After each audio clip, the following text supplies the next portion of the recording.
Hey everyone, so today I'm going to be showing you how to make a breakfast or breakfast for dinner or breakfast for any kind of meal you want, or a brunch, or just kind of whatever meal you want for up to a family of 6, which will consist of pancakes, bacon, scrambled eggs, and home fries.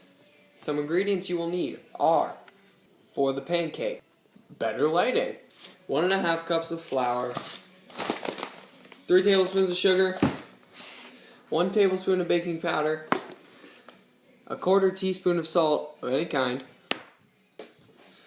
1/8 of a teaspoon of freshly ground nutmeg, 2 large eggs at room temperature, 1 1/4 cups of milk at room temperature, 1/2 teaspoon of pure vanilla extract, and Paula Dean's favorite, 3 tablespoons of butter. For hash browns, you will need 3 tablespoons of oil. I will be using coconut oil because that's what I have in my house. 1/2 of a large onion, finely chopped. 1.5 large bell pepper equivalent, finely chopped. Mine is assorted because I like assorted colors. 1/2 teaspoon of salt to taste.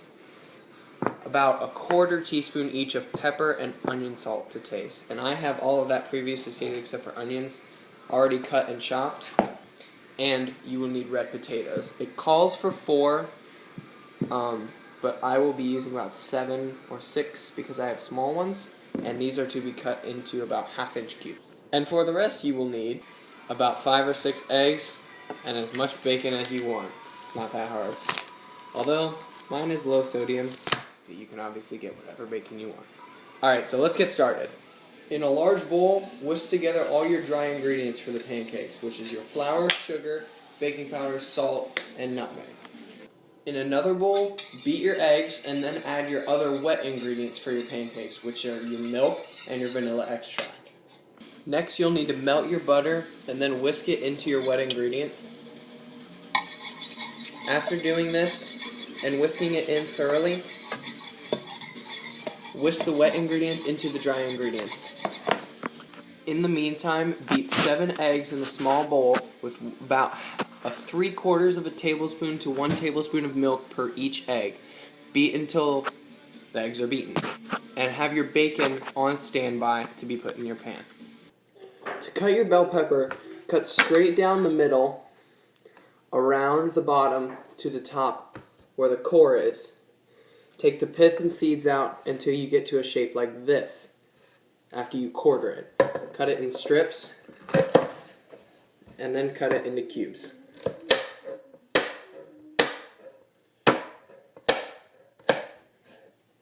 Until they're about this size.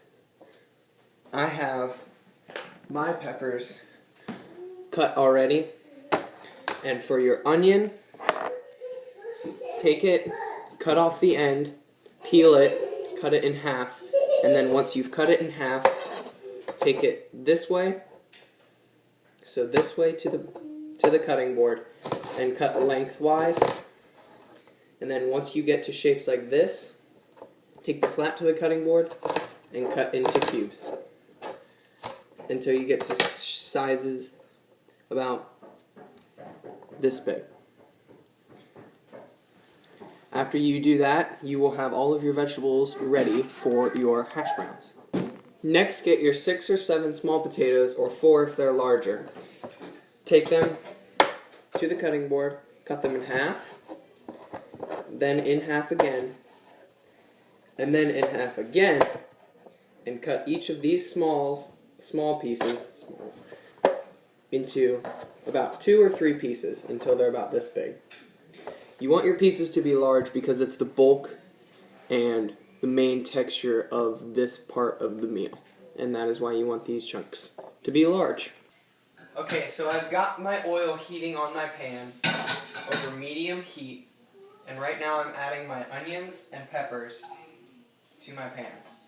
These are going to cook for about a minute or until everything looks soft.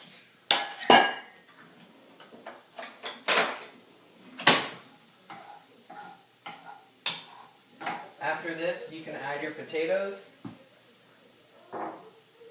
and let that cook for about,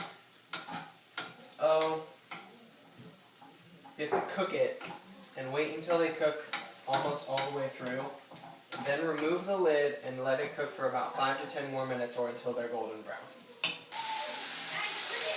After you hear it sizzling, take it off and stir it a little bit. And you're going to want to periodically stir it until they start to look like they're done. The potatoes should start to be fork tender, but not all the way. And that's when you should take the lid off and they start to get golden brown.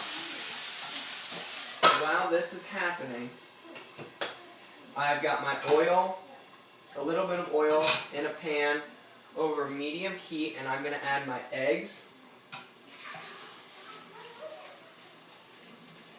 Might want to turn that down a little bit actually. And over here I've got about 6 strips of bacon. And we're going to let that cook. Once the bacon starts to bubble a little bit, flip it over, do not stir it. And as the eggs are cooking and it starts to cook around the edges, fold it down and let the middle continue to cook on the edges and keep repeating.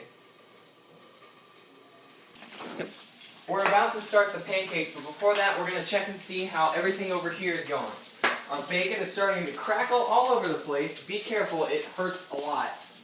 Make sure when the bacon is cooking in the skillet it is spread out so it is able to cook and is not on top of each other, because if they're on top of each other they won't cook.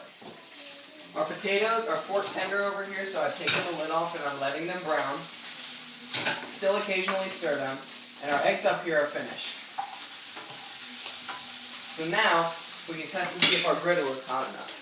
To test and see if your griddle or your skillet is hot enough, get your hand wet, walk over to your griddle, and drop some water on it. If the water bubbles up, then your griddle is hot enough. Take a third of a cup or a quarter cup is recommended, and scoop your batter. And make big circles on your griddle. Once there start to form little bubbles on the top side, you know you should flip your pancake. I will make a bunch of these. And yeah. So we've got our first round of bacon cooked. Our second round of bacon is coming. I have completely turned off our home fries as our potatoes have become brown. I think some just spilled over the edge. And our eggs have been ready. Our pancakes over here are ready to flip because 1, there are bubbles on the top, and 2, the edges will start to look more dry than the middle.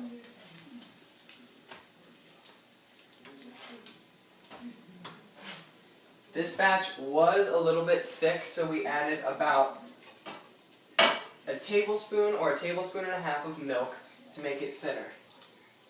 And this should make your pancakes nice and fluffy. Do not do what I just did and do not push the pancakes, or my mother and Miss Blythe will yell at you. Okay, so if you want toppings on your pancakes, you should always have those ready. But for our choice, we chose strawberries. To cut these, basically all you have to do is just cut off the top. Lay the straight side, the flat side down, cut it in half, and then in half again, and then take each of these and cut them into small pieces. You can do that for every strawberry and then use those to top your pancake. Now after I finish cooking, you should always try to consult your most important critics. Was it yummy, guys? Yeah! Alright, well it goes over well for them, so it goes over well for me. So this is what the final product looks like. Got all of our food groups, got our meat, there's dairy mixed throughout, we've got our grains and fruit, and we've got our vegetables. So after you've cleared off your counter, wipe it down with a sponge, and then after you've done that, spray it and wipe it down with a paper towel.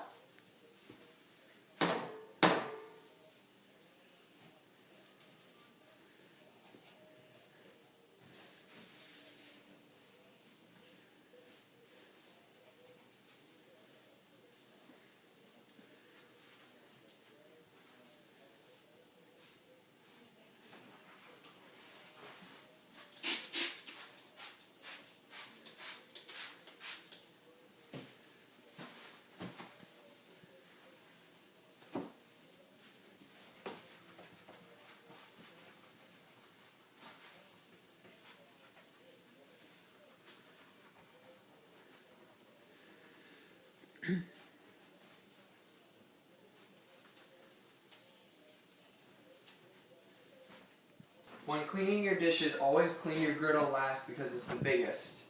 Now in this pan is the bacon grease. Normally my mom has a can that we put the grease in, but she doesn't have that right now, so it's being soaked up by a paper towel. Never put your grease down your sink. Always save your grease. And when cleaning your dishes, turn on your hot water and use either a sponge or a scrubbing wand to get the hard to get off stuff off of it. We use this as a pre-rinse and then put it in the dishwasher.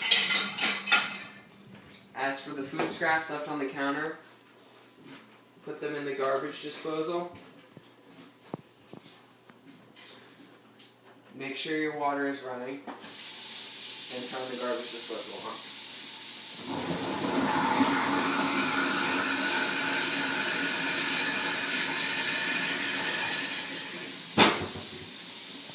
After cleaning all of your dishes, you're finally finished.